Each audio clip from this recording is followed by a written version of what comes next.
Quand on parle d'économie de partage, a priori, on parle voilà, d'une économie qui va vers quelque chose de positif. Donc, partager des biens dont on n'a pas tous besoin individuellement, c'est quelque chose de positif. Mais Uber, Airbnb, etc. Constituent une dérive qui peut amener finalement à du négatif, à un recul au niveau de la protection sociale et finalement à un retour à une certaine forme d'économie informelle.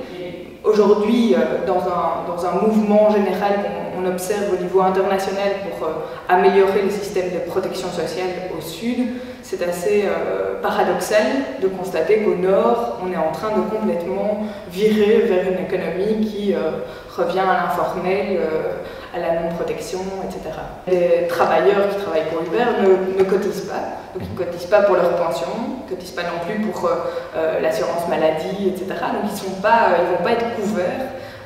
Ils ne sont pas non plus assurés, donc ça c'est plus vraiment de la protection sociale, mais c'est le droit du travail, c'est-à-dire que s'ils ont un accident sur leur lieu de travail, donc en conduisant, ils ne vont pas être protégés, pas être couverts. Voilà, si c'est une femme, hors de question que Uber leur paye un congé de maternité, etc.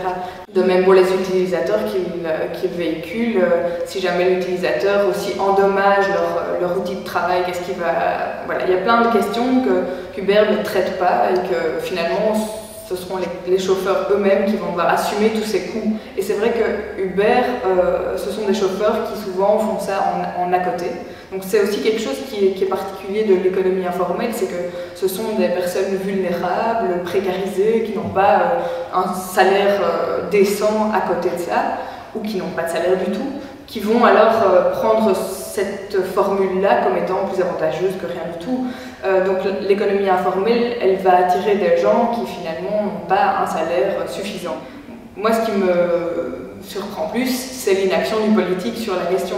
On voit beaucoup de manifestations de taxis, il y a des déclarations, mais quelque chose de fort en disant non, on ne permettra pas à une entreprise de précariser les travailleurs ou de les sortir du système social fort qu'on a bâti en Belgique.